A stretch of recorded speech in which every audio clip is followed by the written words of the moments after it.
guys, welcome to episode 33 of the Bottoms Up podcast. I am your host, Taylor, and this is my last interview of season 1. We made it. I'm really excited about this one.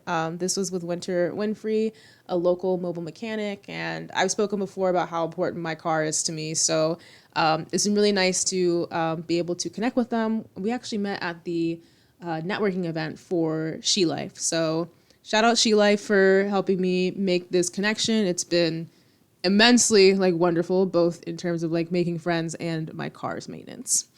So in terms of events this week, it's definitely going to be a little bit on the lighter side for this particular week, but then next week is where things are going to start to get a little bit crazy. So just as a reminder, the Empower support group hosted by SunServe is going to be happening this Thursday at 6 p.m. The Pride Center is also doing a back-to-school happy hour on Thursday at Myth Gastro Bar. So this will also just be benefiting some of the local schools. And as a reminder as well, the school supply drive is also still going on until August 23rd. So you can drop off supplies at the Pride Center. This weekend is the second Lavender Walk. It's going to be a brunch this time. I believe we're starting and ending at Myth Gastro Bar. But I would definitely go ahead and check, double check on Instagram. It's at Lavender Walk FTL. Pride Fete is also going to be happening on Saturday in the evening. So y'all can literally have an entire cute little full day in Wilton Manors on Saturday. Start with a little walk with the lesbians, a little brunch, finish with a little bit of Caribbean Pride, a little bit of festival. Real cute. And then Amavi is also going to be having their summer speed dating event on Sunday, and that's going to be at Rodea in Dade County. So next week gets a little bit crazy. First of all, I think as of now, we are still going to have Ladywood next week on August 15th. I would double check on the Les Chic Instagram. I'm not 100% sure on that. I think I just put this one here as a recurring event. But regardless, Equality Park After Dark is also going to be next Thursday. I think it's the third Thursday of every month. So that'll be up in Wilton Manors. And then the next weekend is going to be both Girls on Gals weekend, starting on the 16th and going all the way through the 18th. I believe you can get all day, a weekend pass for it. Check it out. I think it's a $50 pass for the whole weekend, and then the separate events I think are 15 or 20 each. But those will be all around. I believe one event is going to be up in Fort Lauderdale, one event's in Hollywood, and then another event is actually in kind of Miami Gardens, Miami Shores area at Skatebird. And then Saturday, August 17th, will be the 1-year anniversary of the Bottoms Up podcast. So we're going to be celebrating our Bottoms Up birthday. I'm going to be out west that weekend with Jen of Let's Go Events. We're hosting the very first Sapphic Saturdays out in St. Pete's. I hope to see you guys there. I know that it is a journey. So I'm not even gonna lie, no pressure. I'm just trying to go out and have some fun. But yeah, I'll be out there. I'll be photographing. I'll be having a good time celebrating my podcast's birthday. I guess, is she a Libra? I think she's a Libra. Oh my. And then next Saturday as well, if you guys are still going to be on the East Coast, the Pride Center is doing an ice cream social at 2 p.m. And then Pride Lions is doing a Queerferno disco at 6 p.m. And I believe they're also doing STD testing. So that is it. Pretty much we are chilling until next weekend. And if anything else pops up, I will post it on the Instagram. So yeah, stay tuned on the highlight, and I hope you guys enjoy this episode.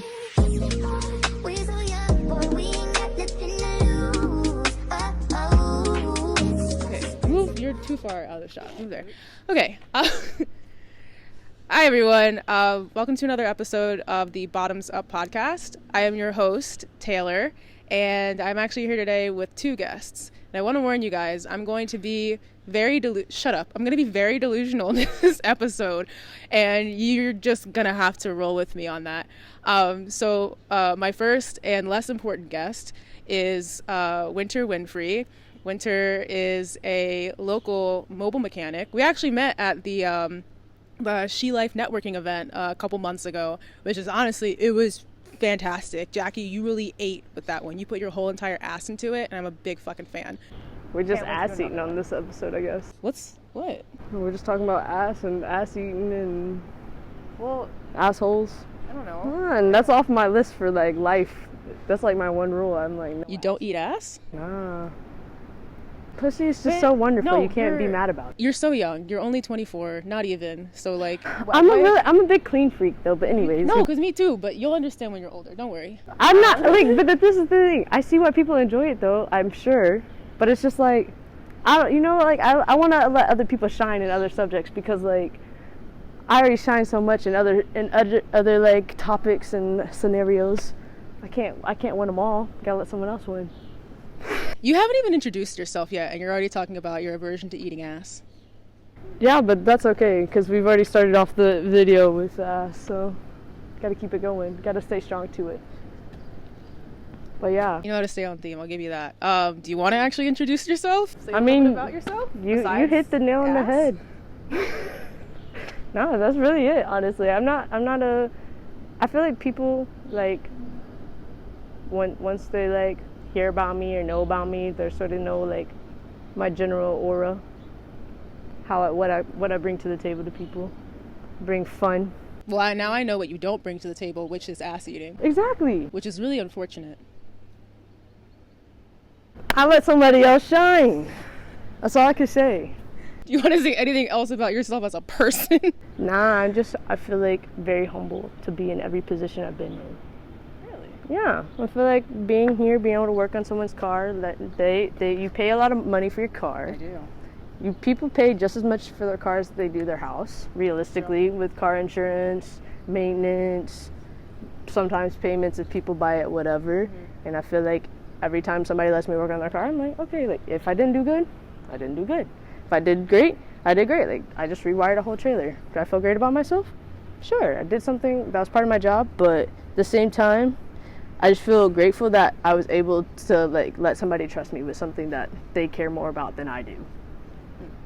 I like that. If that makes sense. Because like I'm not going to care about your car or every car on the fucking road because that's too much to worry about. Like I said, it's a you problem. Saying that right before opening up my door to work on my windy regulators. But that's what I'm saying. It's a your problem. You took the time out to ask for help, and not a lot of people know how to ask for help or say no to things or say yes to things and stuff like that. So it's like a 50-50. If you didn't ask, I wouldn't have an opportunity to like learn something about a car, something that I've never worked on in that sense, or that like I wouldn't be here in the sense of just get like learning or whatever the situation is. So it's like. Can't be mad about it. Just gotta be grateful because worst thing that could happen, be dead. The worst thing that could happen in life is you're dead because you have no opportunities for anything else. I woke up this morning, got coffee. It was a great day. Biscuits and gravy. I was chilling. But yeah. Okay, so my second guest is right here. Wait, you gotta close it. Oh yeah, so you can see where the window trim is missing. This is Beamy. This is my 2003 BMW 325i. She's the E46 chassis. She's been with my family, I think, since 2006. Yeah, my mom bought her when I was about 9 years old, and she has been a daily driver ever since then. Currently clocking in at 231,000 miles, and I refuse to let her die. And I think she has also finally accepted that I'm not going to let her die. So now she'll give you all the problems. Yeah.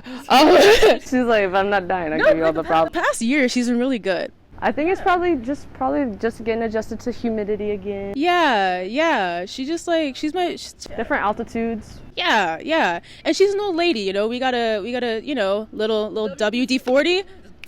Exactly, right on that steering rack. Brake cleaner, clean everything off.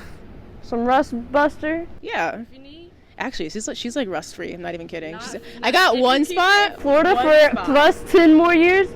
No, because when I was in Maryland, we still had we salt the roads every once in a while. I lifted this thing up last year because I did my entire front suspension, completely refreshed it. lifted this thing up, and she looked good, like really But good. the thing is with like our water is that it's already has sand like in the humidity and stuff. Like there's I lived close to the water in Maryland too. I'm saying, like with your salt and stuff like that, it's like a different. I feel like ours is like year round, like consistently here in Florida, like humidity, like constantly. That's what I'm saying. I lived close to the water in Maryland, and she's still kicking. But you're not having humidity like. Yes, we are. But not like Florida. Yes, we are. It is okay. You know what? Let's see what the weather is like in my hometown right now. Uh-oh. You think I'm playing? You think this is a game? No, I'm not saying it's not humid there, but consistently year round, it's not as humid as it is here in Florida. I promise. It's not. It can't be. It's not as hot. My home right now, 82 degrees right now, high of 84, low of 61 today. What's my humidity? Humidity is like 100% right now here, though. So. Okay, humidity is 37% right now, but it's also about to rain. So. What, here or there? No, there.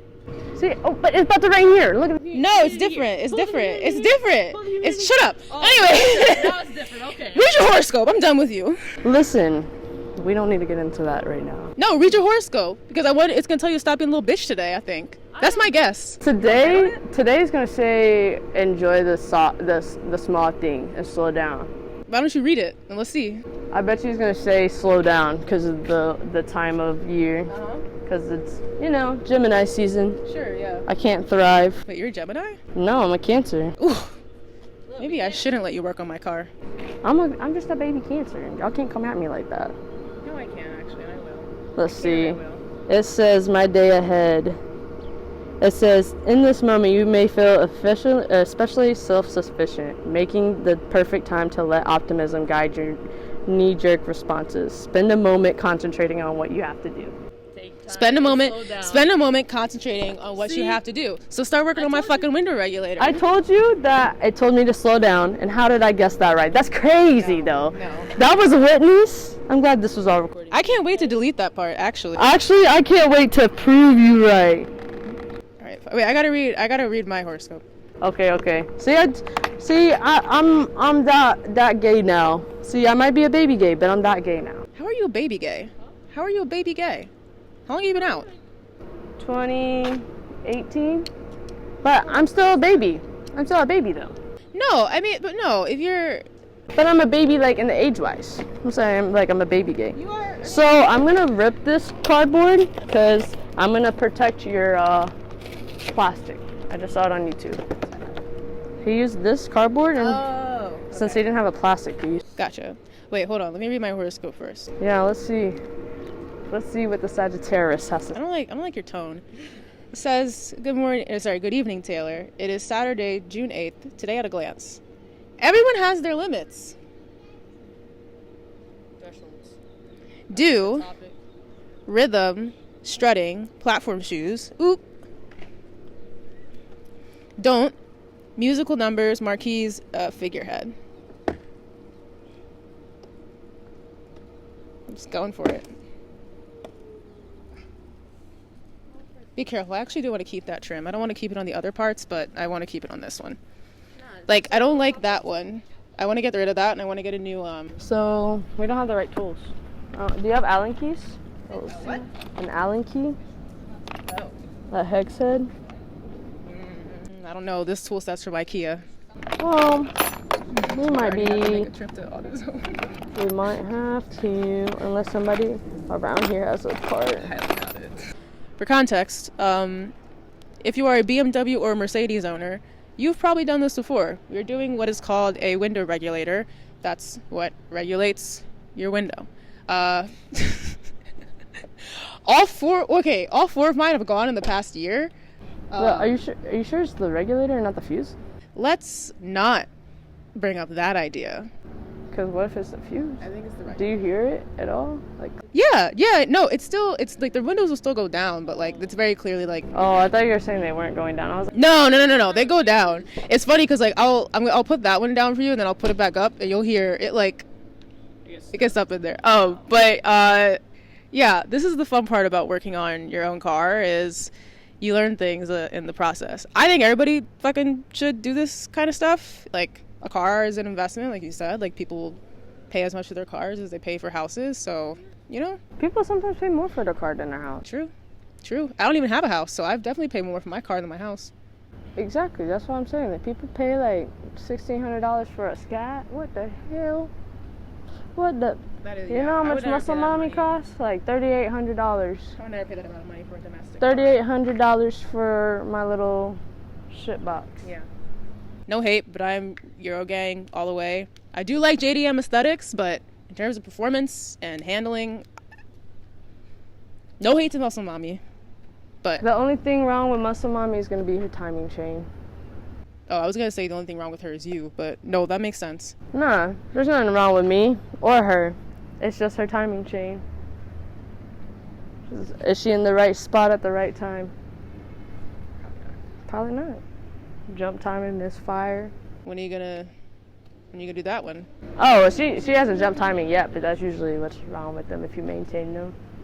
Okay. My dad's a Z I'm guy, like- so Leaking oil. Let me not say nothing about No, let's BMWs. not go there. Okay, bring me back. Gotta run to O'Reilly's and then way back. Physically run. Let's just No, make we're that gonna said. walk. We're gonna walk. We're gonna walk, and we can walk at a fast pace. You're tall enough. We'll be fine. But yeah. Okay. I'm glad these assumptions are being made. Okay, so we're back from O'Reilly. It was quite the experience. The screw was out. But I don't even think this is the original screw. I need you to say less things sometimes. Well, I'm just trying to figure out what BMW's doing. No one knows. No one knows. Okay. So let's talk about you. Let's stop fighting with each other. So where are you from? I'm from a small town in Tennessee called Lebanon. But it's like the country, like Lebanon. That's how it's spelled. But we say Lebanon because, like, it's our words. Like, what's a word that y'all say over here that I thought was weird? I don't even know. There's a county up there. Oh, like Hobe Sound. You know where Hobe Sound is? Yeah. Yeah, it looks like Hobo Sound. Like, it doesn't even look like. No, it's Hobe. It's Hobe. Yeah, I know, but it just looks weird. So you're from Tennessee. Yeah, I'm a country girl. Yeah. When I guess. Oh my God, you were born in the year 2000. That's crazy. The year of the dragon. Yes, that goes hard. Yeah, that's pretty cool, ain't it? It's the year of the dragon this year too. Damn, I wish I was born this year. I think I'm like the year of the frog or something. That's why it's so great for me. Or like, no, I'm the year of the pig. I'm the year of the pig. Yeah. What year were you born? 1997.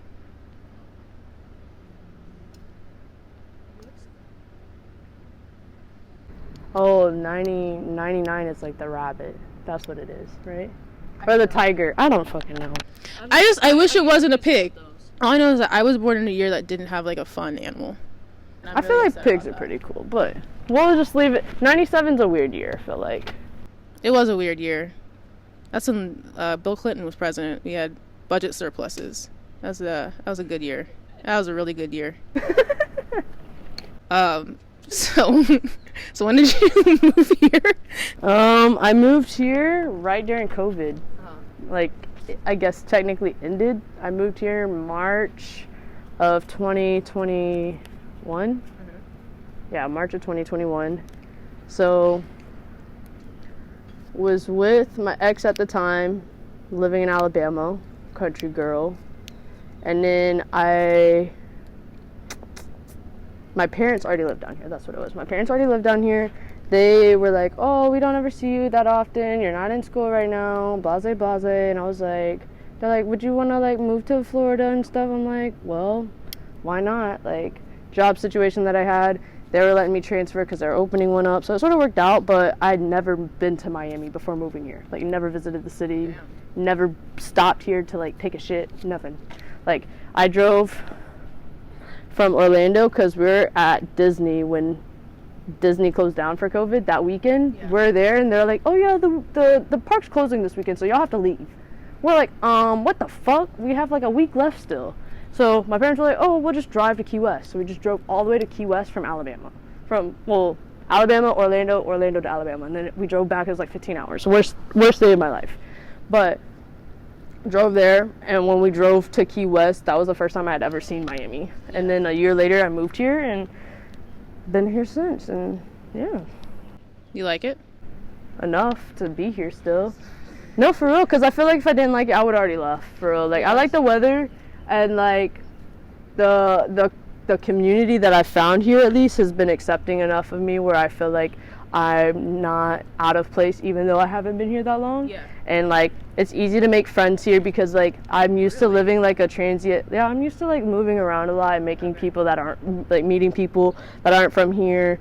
And, like, even though I'm from a small town and stuff like that, like, growing up with the people that you've known your entire life, like, yeah, I still talk to some of those people and stuff like that, but, like, more or less, like, go to college, you meet everybody from college. I found it a great time for college to make friends and stuff because it's, like, every time you go somewhere new, you get, like, a clean slate. Yeah. And it's not necessarily a clean slate of, like, you get to pick who you want to be, but you get to pick how you move around. Like how you want people to perceive you? Not even that. Like, you just learn, like, you can learn a different lifestyle. Like, living in Miami, go, go, go. I learned how to stay up for 48 hours, basically. Okay, please don't do that. Nah, like, but you, like, that's something that you could learn in Miami quite easily, like, from partying, living a certain lifestyle, like, being up all night. But for, like, me, I found that, like, country style is the way to go for me. Hold on, pause. Do you need to disconnect my battery for this one or only the front? Because this doesn't have an airbag in it. This one should be fine. Okay. This one should be fine because I didn't see him take off the battery. Okay, sweet. But I just think it's really easy to make friends here because, like, I'm not saying they're true friends or anything like that, but meeting people and, like, going to hang out with people, like, it's relatively easy. It's funny because I feel like I hear people say, like, the exact opposite. Like, I have, like, even, I forget what I posted something on my story the other day, and, like, a bunch of people responded, and they were just like, yeah, like, I totally feel, like, the struggle of, like, making friends and, like, and then at the same time, like, dealing with people who, like, instead of making friends, they just go from, like, relationship to relationship. And, like, I don't know, like, I've found that the only way that I can just really do it is quite literally just doing it and, like, putting myself out there and, like, going places and stuff like that. But, like, I also understand that, like, that's not easy. Like, it was really hard at first, like, to kind of overcome, like, the fear of embarrassment and to just, like, start showing up to shit, you know? Nah, I agree.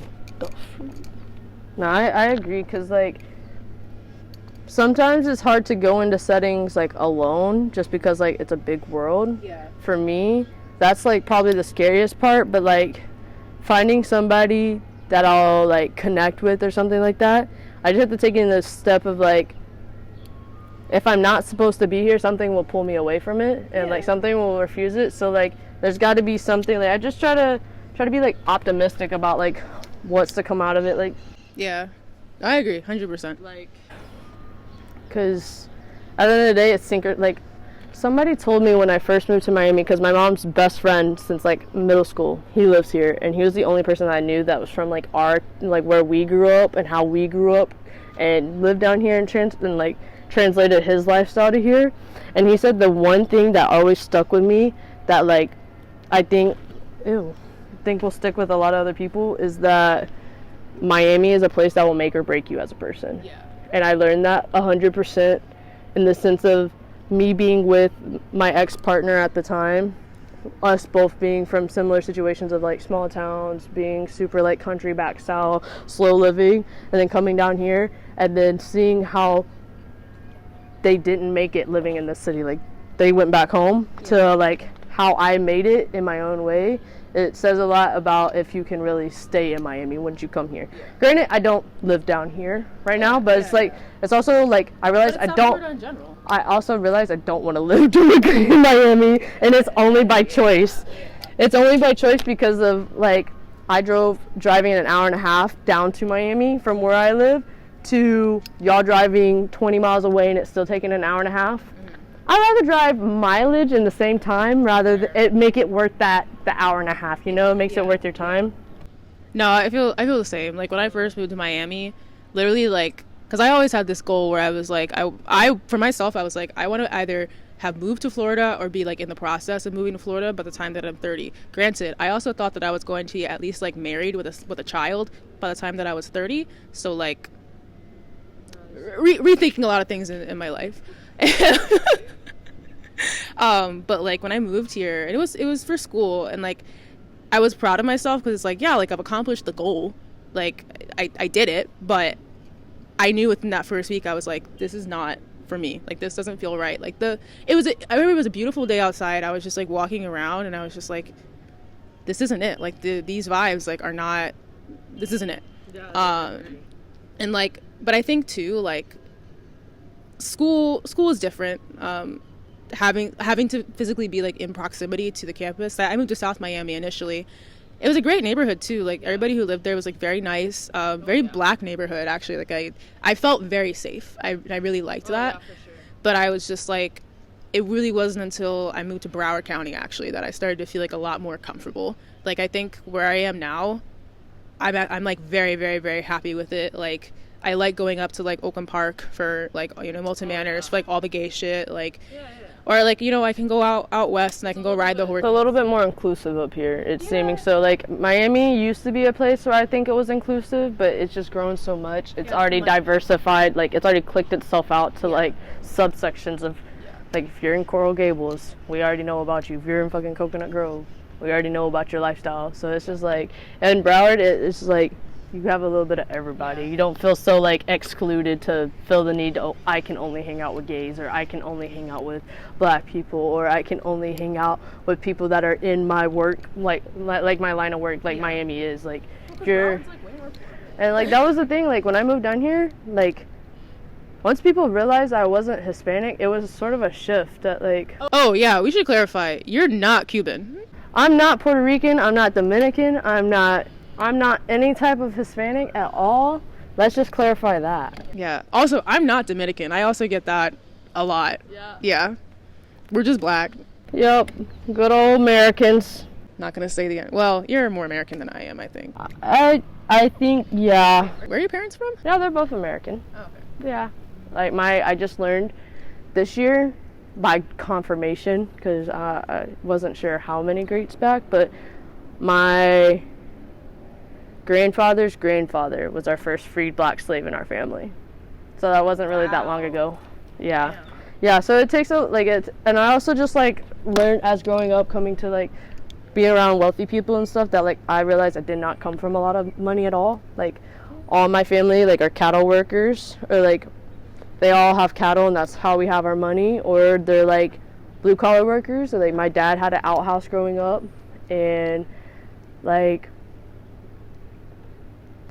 that's like, my dad was born in 1971, so the fact that he had an outhouse is like, that's when people were like getting like radios put in their freaking their fucking cassette players and all that shit. Like bitches had washing machines by that point. Like, his mom was doing stuff by hand. So I was like, that's crazy to me. It's like, it's just crazy. It blows my mind. Even like for me, I mean, like, kind of like opposite perspective, like getting into like probably like junior senior year of high school and starting to understand like the various types of like privilege and like the various levels of privilege, like, because I definitely, like, I grew up like upper middle class. My mom bought this car as a status vehicle, like, no questions asked, which is funny because you look at it now and it's like, what the fuck. So what, do we have to go back to O'Reilly? No, I just can't get this out, and I don't want to break it because it's delicate. Where's what screw was it? Is it this one? There's one inside of it. The thing is that I don't want to keep pulling on it and break it right now. There you go. Look at that. And then just unplug it. There you go. Not broken. Yeah. Oh wait, do you like my shirt? Oh yeah, I was looking at that. That was pretty cool. Where'd you get it at? I forget. It was some influencer. I normally always thrift stuff, so I just assume it was thrifted. I was like, that's a good thrift. No, I spent money on this shit. It's oh, but it was like $20. Like, it was okay. Money on a shirt. I'm thinking people spend like $100 on a shirt. Like, that's ridiculous. No, that's crazy. I did almost, because when I went to Balenciaga for the first time, like the store in Los Angeles, I did almost buy a shirt because they're like, I think it was like $800 for a shirt. And I was like, technically, I have $800 in my account. So I could swipe my card and it would go through, but should I? And then my sister said, don't do it, because if you only have one Balenciaga shirt, it makes it look like you're poor because you can only afford one. And then I was like, well, valid statements. Hold on, because I actually do have $1,600 in my bank account. That's about as much as in there, but I can swing it, right? Yeah. It's fine. Honestly, I want designer stuff, but I realize my thrifted stuff a lot of people like a lot more, and I spend way less money on it. Same. Like, I debated on wearing a thrifted shirt today because I was like, oh, this is a nice, like, very personality shirt, right? And I was like, this is not, like, the personality I want to put out there. Wait, do you want a thrifted shirt to change into? Oh, no. This is a fine shirt. But I'm saying, like, my shirts are like, I have a shirt that says I hate you on it with a smiley face. Like, that's very personality of me. Like, I'll smile on your face, but just don't talk to me, bro. I was just saying that because I have one thrifted shirt that is a really good one that I don't get to wear very often. Because it's a little bit inappropriate, but... Oh, no, I wear all the... That's what I'm saying. It was like, it's not very appropriate. That's my problem, is that... No, mine's way more inappropriate than that. Oh, don't hurt yourself. Nah. So this is supposed to pop off. There's snaps. Just kind of, like, shimmy it. Okay, circling back to the conversation about, like, making friends and, like, having places to go. Like, what influenced you to decide to go to that SheLife event? Like, why did you think it was gonna be worth it? Talk about the networking one, or my very first SheLife event? What was your first SheLife event? Shoot, I'm not gonna lie, I don't remember. Cause like when I first moved to Miami, I had went to the party that they do on the level or number 3 social bar up in Wynwood.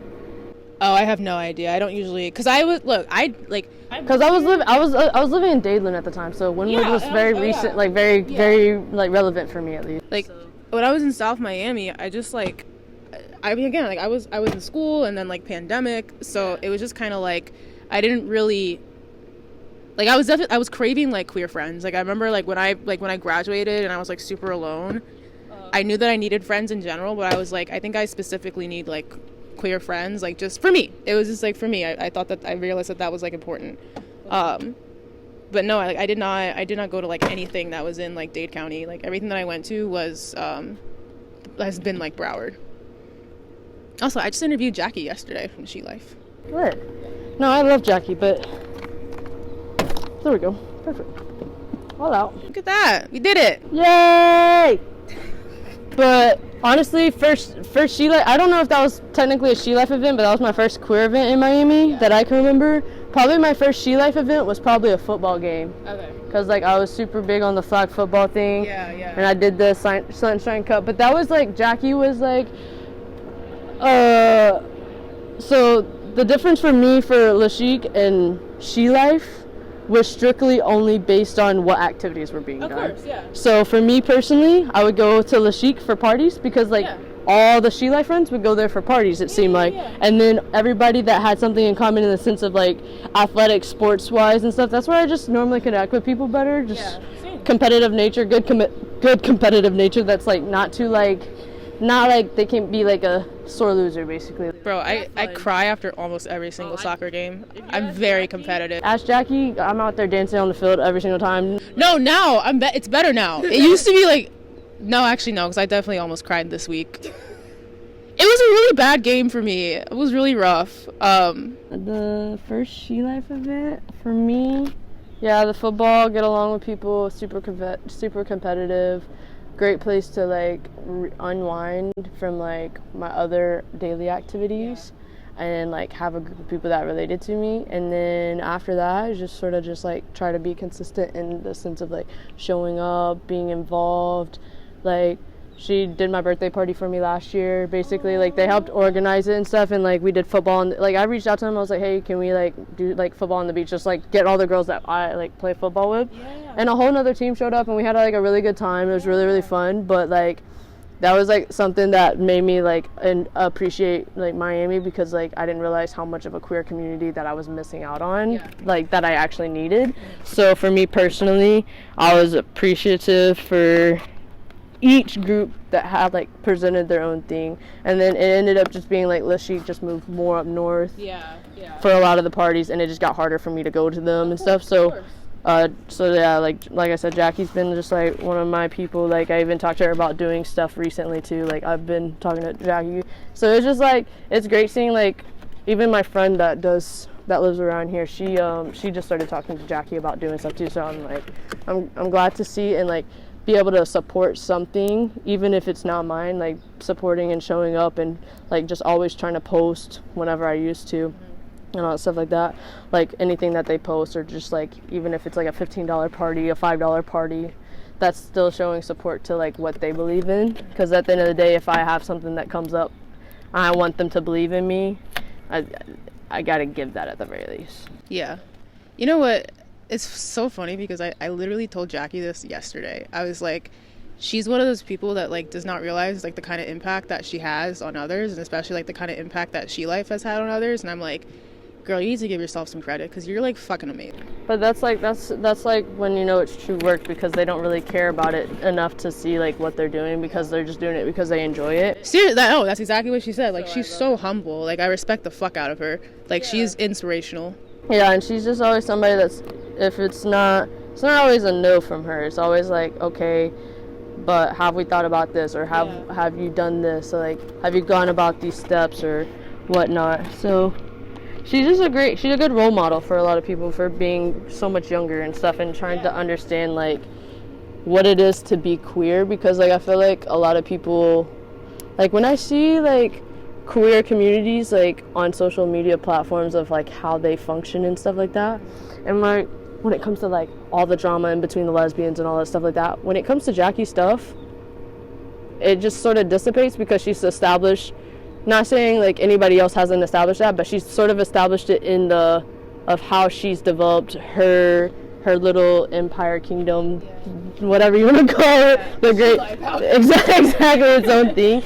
Like whenever you establish it that way, it makes it more welcoming for people that are, or attracts people that are on that same mindset. So like going around SheLife, like I don't think I've had any, like when I hear about all this lesbian drama from like all my friends and stuff like that, I'm like, SheLife, we don't be doing that shit at all. Like what the fuck? Like I'm like, we go there, like I just saw like one of the girls to play football with, she's like, they're her and her partner are going to be having a baby. I'm like, you probably would see any of this from any other groups like in New York and in Chicago, because like I've been around the queer Chicago scene.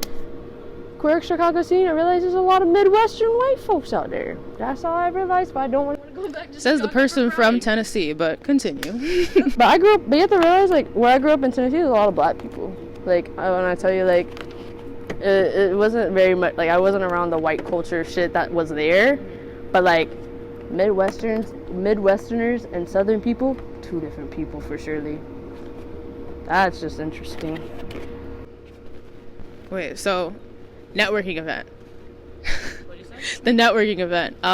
Like what was like your motivation to come to something like that? Was just because like that's like when you were starting the. Yeah, I was just I had seen it last year, and I just wanted to go just to meet people. Like I didn't even have a business center or anything like that. I just wanted. You had your little business card. I love your little business card. Oh, thank you. Yeah, I just made them. Like I was like, there's something super light, super simple, but like you just like learn things from like the social event and stuff like that. But like for me going in the first place, I just wanted to go to support Jackie, because I was like, well, now I have this, but I can also just meet more queer people, because I was in a time I was like, oh, I just want to meet a few more people and stuff like that, and just see like what it is and like what they're all talking about. Like I wanted to learn from people that are like way older than me, in the sense of they already have their businesses established, they already have multiple things, and I was more just like, hi, I'm a baby, can you teach me all your ways? Because like I want to be a sponge rather than an arrogant asshole running around the world.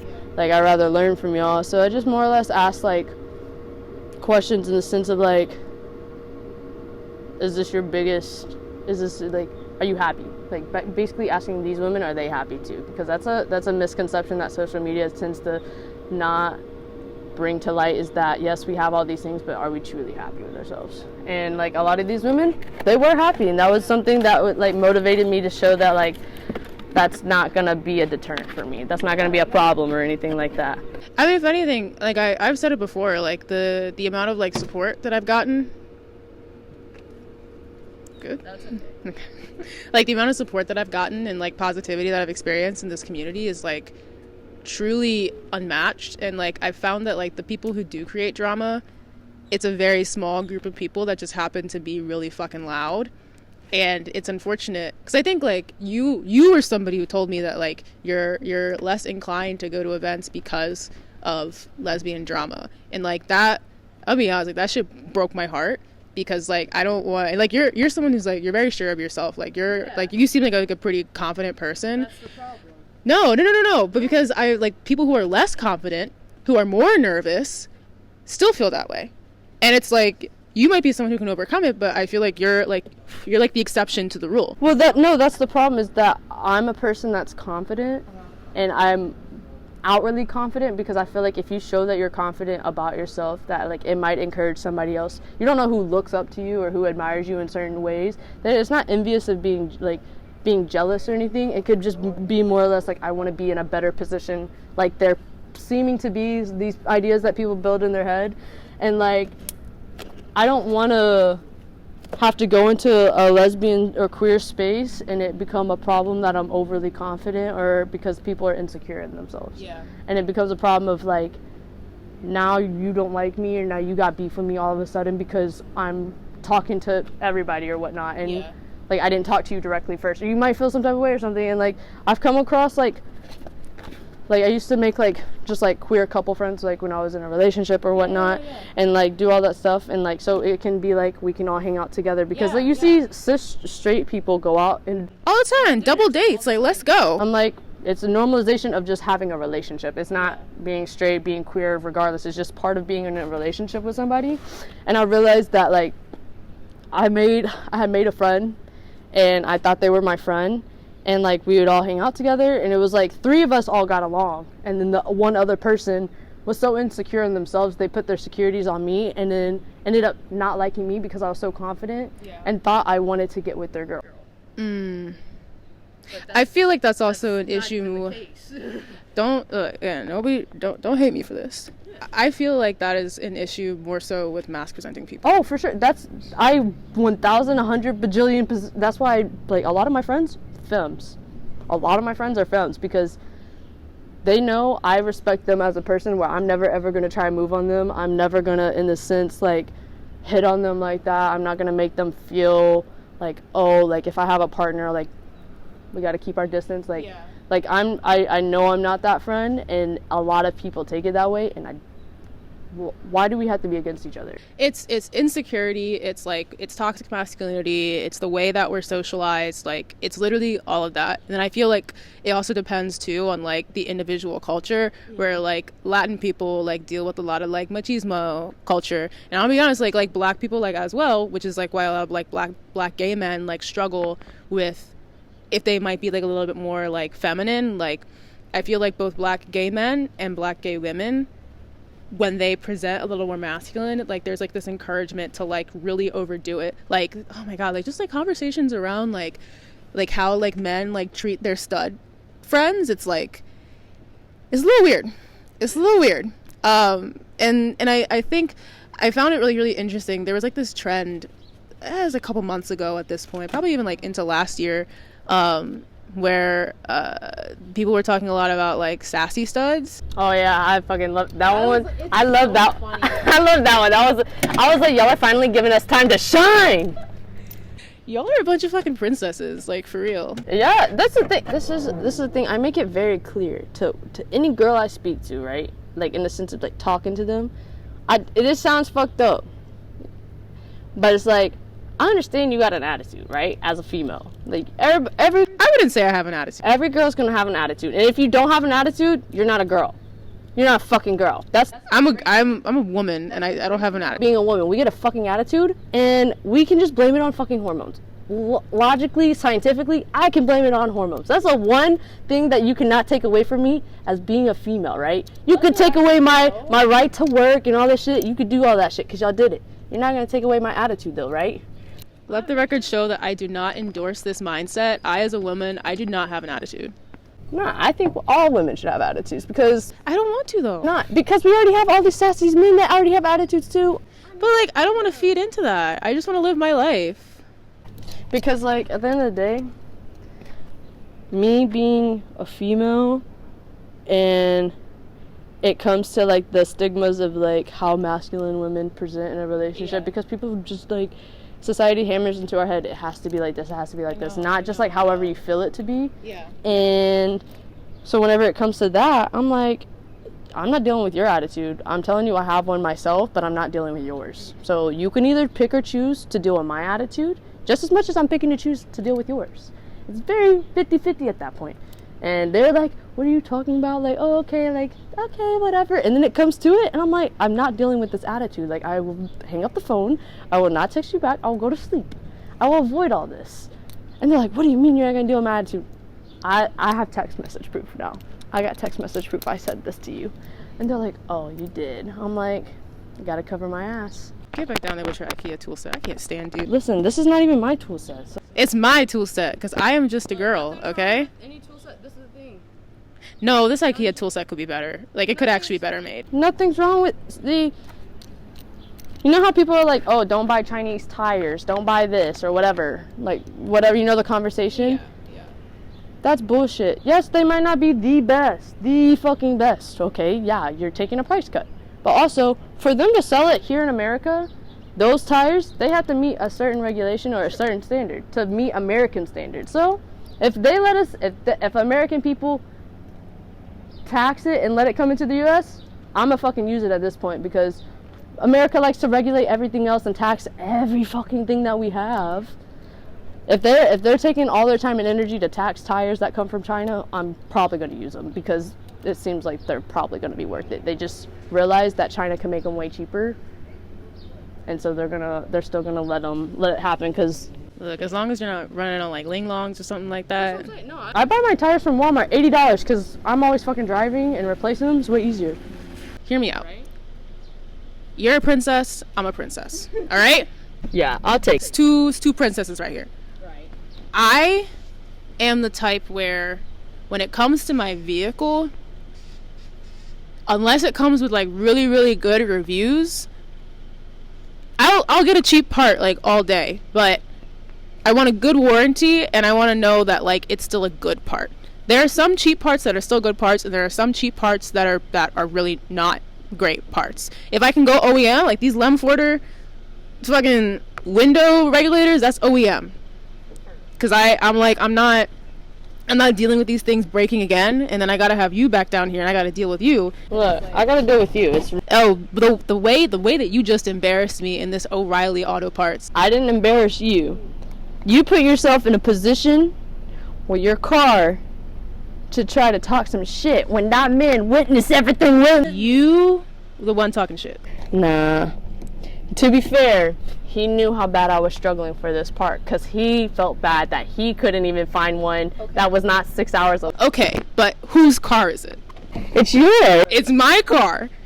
You could still drive home and be okay and go to bed and have a good time. I'm the one who had to get up in the morning and deal with that and get everything situated, okay? Alright, I'll give you grace on that. But no, I like OEM parts. I like to make sure that like I'm doing things right, and it's like I said, like to own a car is expensive, and like in America, like most places where you live, you have to have a car. You have to have car insurance on top of that. You need to have the vehicle itself. You have to pay for the vehicle. You have to get the insurance. You then have to pay for the maintenance as well. Oh, and if you're financing it, don't forget gap coverage. That too. Which like I'm beyond like. There's so many people who are like, you need to sell this car, you need to sell this car, you need to sell this car. And like, I hear them. Would my life be a lot less stressful if I didn't have this vehicle? Absolutely. But like, you want me to go and get a $700 per month car payment? As opposed to not even spending that much on this one in maintenance alone? I can't even get full coverage insurance on this thing. Like, Geico will total it in a second. Exactly. Like, exactly, from my car too. I feel you. It's just kind of like, it just doesn't, like, this is a time where like it doesn't really make sense. I will eventually, like, I'll get another car. I'm gonna be honest, again, here's where I'm delusional. I want to be buried with this car. Like I want to have, like, because I want to be cremated personally. I want to be cremated, and I want to have my ashes spread in the Smoky Mountains. But I want the car to be like buried and like immortalized. Like, I don't want it going to anybody else.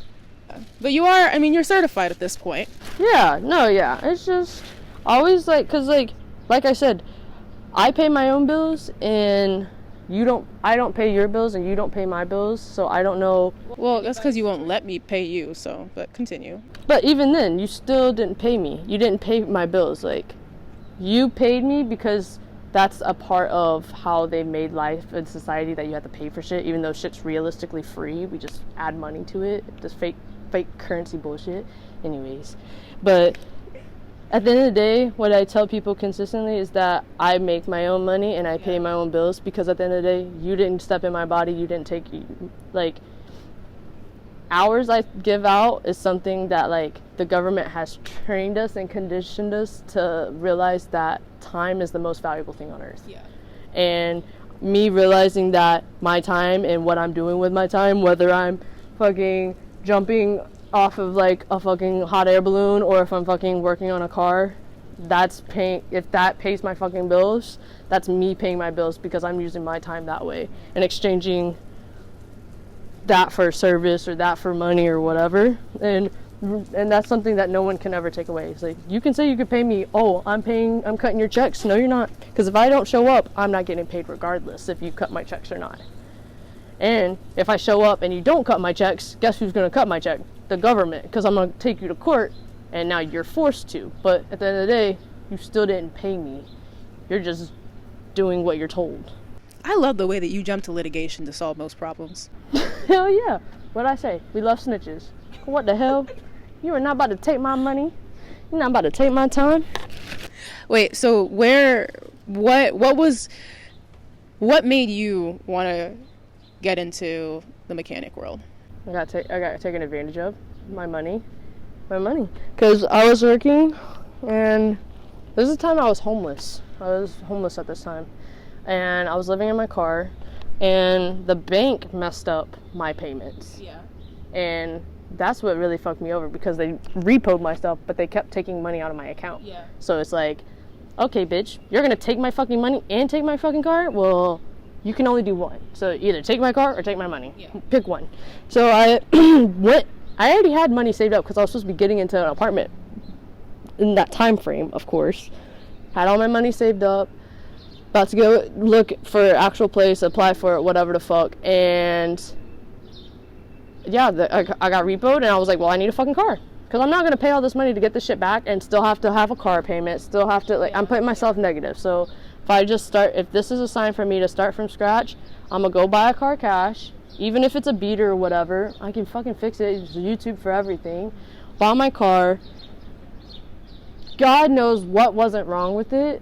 Literally, what's not wrong with it. Hey, this is Muscle Mommy or? No, this is Muscle Mommy. She has a brand new JDM engine straight from Japan with 55,000 miles on it when I got her, at the most.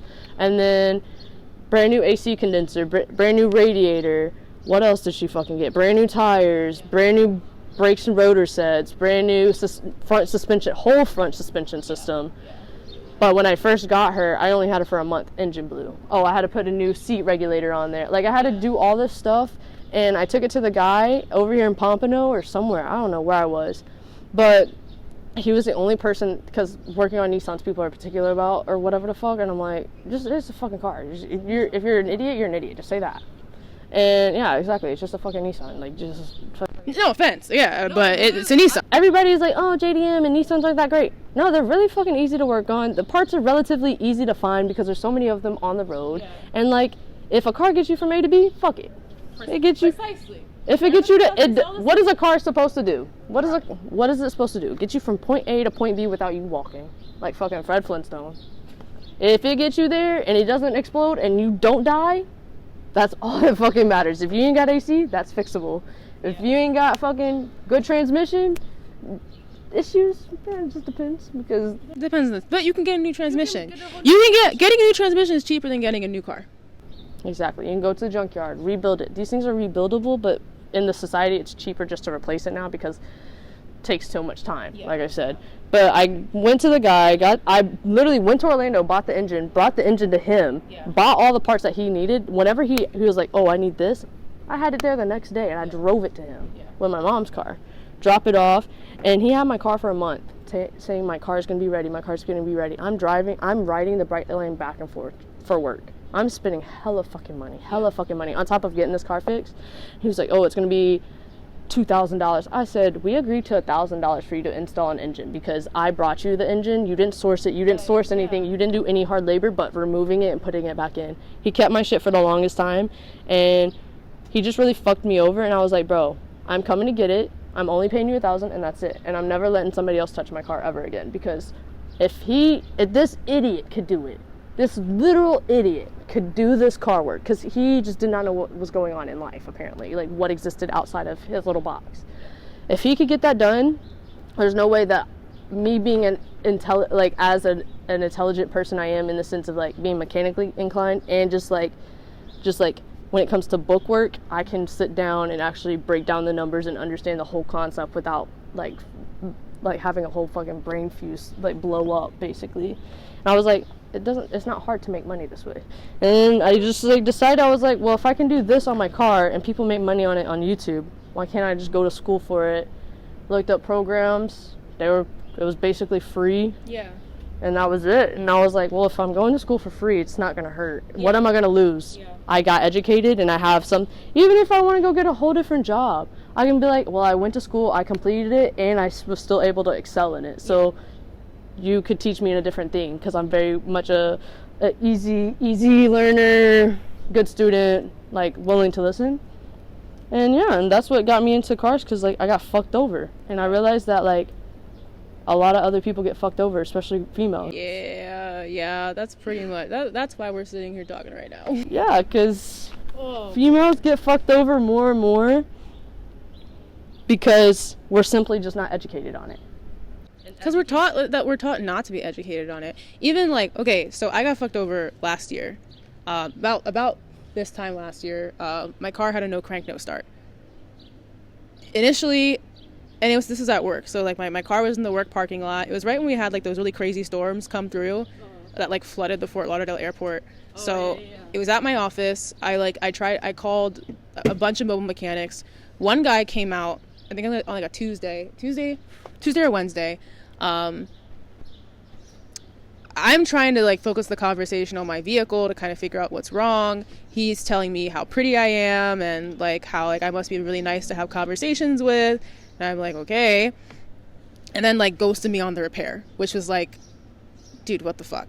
Yeah. So then I towed it to my regular mechanic. I was like sobbing at that point because like I tried like calling people and nobody cared.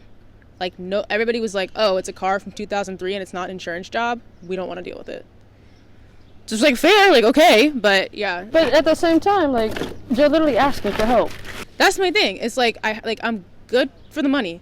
I love this thing. Like I take care of this thing again. Like it's my literal child. It just felt so dehumanizing to have people just be like, no, like we don't care. Like we don't care about your scenario. We don't care what you're going through. And like it's one thing if they said like, hey, like we're really sorry, like wish we could help you, but like we like your car, like you'd be better off trash. If they said that genuinely, like your car's so fucked up that you'd spend so much money and you'd better trash it, then I'd respect them. But otherwise, they just do it for convenience. Yeah. So I ended up towing it to my regular mechanic. Well, my regular mechanic at the time, I really don't know exactly like what was going on in his head when he had my car. He had it for like 2.5 months. That's what I'm saying. Like, they'll keep it for a long time. Like, what are you doing? The fundamental issue ended up being that my EWS had gone bad. I'm not convinced that just happened. Like, maybe, or somebody could have been messing with something they shouldn't have been messing with. Because there was some stuff like leading up to then with him that kind of just like made me feel a little bit weird. But I was like, whatever, you know, it's fine. But he was convinced that it was my starter. So ripped out my intake manifold, ripped out half my engine to get to the starter, replaced the starter, put everything back together, car didn't start. And after that is when he decided to pull codes. And that's when we saw the code for the EWS. Now, the EWS for this vehicle, it's like an $800, $900 part. Quick install. Quick. So I'm like, okay, let me just get this $800, $900 part. Like, yeah, that's what I'm saying. Like, I'm good. I want the thing to run. that's people's monthly car payment. So like I'm not gonna sweat that. And it just became this ridiculous like 2.5 month long process. I'm asking for updates, like he's not really giving me updates. I'm calling, I'm showing up, I'm trying to like get this shit moving. And there's this one point where I went there, and because he's a Christian guy, very Christian guy. This is the one who got evicted. He's a very Christian guy. Yeah. So no hate, but it's just like, you just be so godly for some reason. He just said, not today. Let's see how godly you are. He's studying to be a priest. That's what I'm saying. Like, all the godly people, they'll have their ducks in a row, and then when they get fucking repossessed and go into and own all these people, it's like, I think God would want you to also focus on me. Tell you something. God is trying to warn you, sir. Yeah, he has a plan, and clearly you're not following it, so we need to be a little more aggressive. That's what I'm saying. I'm like, it's always y'all. Like, I'd be like, damn, y'all are really trying everywhere else, but you just didn't try here. But like, so he really, he did not know that I was a lesbian. I was like, we're not even mentioning this. One of his employees actually like tried to ask me out once, and I was like, during this like 2.5 month long period, and I was just like, no, it's not happening. So he was like, he really wanted me to find a good husband, which like, I appreciate it, but like, we're here to talk about my car. Like, what the fuck are we doing? And this one time, like, I went there, you know, during this whole time period, and I was like, okay, you know, what's going on with my car? And he's like, you know, if you had a husband, like, he could be the one who was here, like, dealing with this instead of you. And I'm like, he respectfully said he don't want to deal with your bullshit. No, because even there was another point where he was like, you know, you could be here like yelling at me and angry, and I'm like, in my mind, I'm like, because like I'll be honest, like I was like really, really depressed at that point too. That's when I was going through my second hoe phase, and so I was like, self-worth was like non-existent. My God. Not laughing because that's funny, but oh my God. Like, in life really be that hard? Yeah, oh no, it's a lot better now. Everything is like so much better now. But I was just like, I didn't even have it in me to like really stand up for myself in that situation. And so I just kind of like dealt with it, and I dealt with it like as best as I could. I tried to like keep, you know, a positive outlook. And the thing is, even at that point in time, when I didn't have my car for 2.5 months, and I was taking the bus places, and I was like Ubering places, and I was getting ghosted by girls, and I was like wasn't getting, you know, matches on her. This man is currently being sued for $32,000 by his old landlord. Nothing tells it better. Nothing, like, at least that's not happening to me. Like, life could be so much worse. So yeah, that was a whole adventure. And then after him... Do you have a socket set at all? A socket set? Yeah. Bro, I ain't got shit. Do we have to go back to Riley? I'm literally gonna cry. We can go to Advance instead if you don't want to embarrass yourself. No, I won't. I'm not embarrassing myself, shorty. Actually, Advance I think is open later, so maybe that's a good option. All right, round 2. We should drive. Yes. I will get us an Uber. Nah, what? Let's just drive. You have a... Dude, I just said I fucking hate driving. I hate it. What? I always... Oh, look, it's not even recording. It's dead. Thank God. Okay, go for it. Just go for it. Okay, there we go. Wait, okay, now there we go. Yeah, all right. So, we are... Oh, I don't know if it works. There you go. Oh, okay. That's the best I can do. So, we are in a rush to get Winter back to the train so that they can go home. But I still... But here's the thing. The car, last time you left, the car was not driving. So this time the car is driving. The car is driving. And we knew the issue of why it wasn't driving last time, though. We also knew that. True. So that's also a bonus. Okay. I did want to talk to you about gender, not to be so... Gender, I barely know her. Not to be so frank, but... But, it's like you said, like being a female in like when it comes to like cars and like automotive stuff, like anything like mechanical is like really fucking rough. And then I think like for you, kind of being like, I don't know, like how would you describe? How would you label yourself? Just a person that's willing to work. But honestly, what I realized is like being a diesel technician is just being a fucking car doctor. So it don't matter male, female, like anything in between. It really just matters if you're willing to be consistent and persistent about something, honestly. So for me personally, like coming into a place where like gender is such a heavy role, and like diesel techs, there's only 4% of us that are women, and less than 2% are black of that 4%. I'm pretty sure it's like 1% or something like that.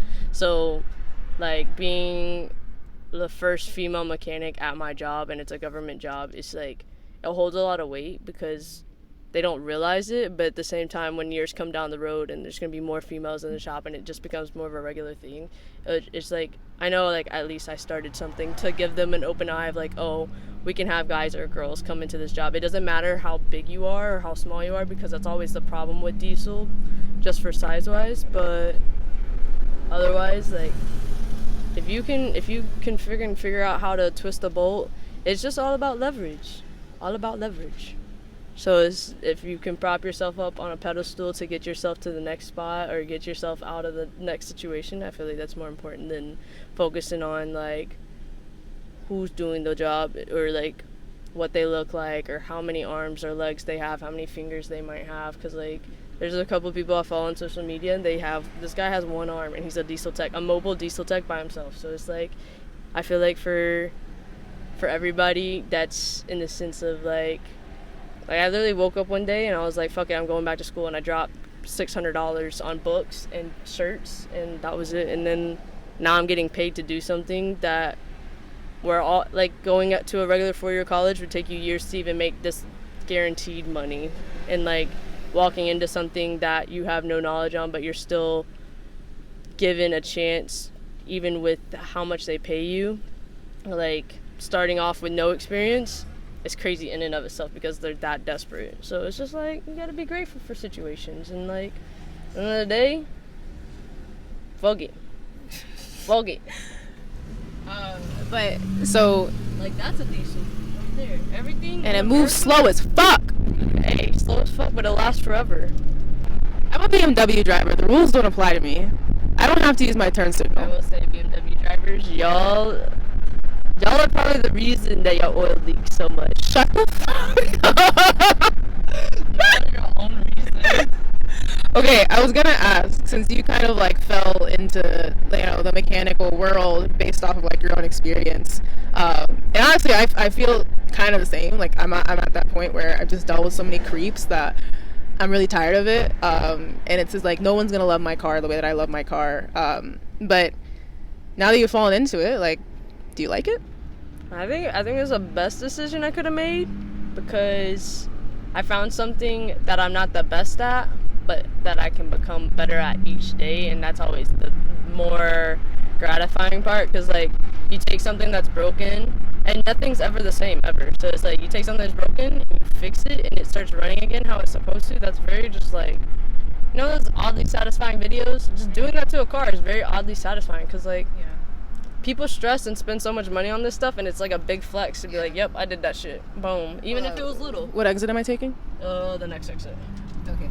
But otherwise, I really like serving because you meet so many different. That's also like why I went into being a car mechanic, or like just diesel or just anything mechanic wise, because like you can still meet different people every single day. Yeah. You can meet and come across like different walks of life, and like serving, like there's so many cool people I've really met serving. Like, you know Kong, the chew toy, like for the dogs, like the brand that's sold in PetSmart? Yeah, I met the person that created that. You know they make those for horses too, right? See, the more you know. And I met them, and I became their regular server, and they told me, they're like, we have all this money, but we consistently eat at Waffle House all the fucking time. Like, Wait, you were a server at Waffle House? No. I was a server at North Italia, and they went to Waffle House all the time. And they were the Kong owner. Like, they have plenty of houses. They're like, yeah, this is just our next house. I'm like, what? And they're like, yeah, every time we come in here, like, can we just ask for you? And they would leave me a good amount, but they would also just like taught me things, and they just taught me that I'm a regular person just as much as they are, no matter how much money they made or how far they made it. And I'm just like, that's so fucking cool. Like, if I wasn't a server, I probably would have never met these people ever. I've met NBA players, not WNBA yet. Sorry about that. Not yet. not at a serving experience. I have like met a couple, but that's besides like that's in a basketball setting. Like that's no fun. You gotta meet them outside of that. You gotta meet your next baby mama that way. Oh, I'm trying. Uh-oh. Winter, where can people follow you on social media and get your services? All right, my services are on my main account as well, so you can click the link tree that I got. But my main one is wiin.teer, 2 E's. If I don't even know what I fucking just said. But yeah, and I post my stuff all in there. I might or might not respond. Just keep blowing my ass up. I'm uncommitted. Oh, take your food. Ooh, but this isn't all mine. The top, just the one on top. All right, as always, you guys can follow me at bottumsup.pod on all platforms. If you want to come for an episode, bottumsuppod@gmail.com. Topics, anything. I don't give a fuck. Thank you for listening. Thank you, Winter, for being here. Get home safe. No, thank you for the ride. And you're welcome for the scratchy. Oh, yeah. Honestly, I'm going to send you a video and be like, yup, what happened at Magnet did. I'm going to block you. All right, bye. Bye, guys.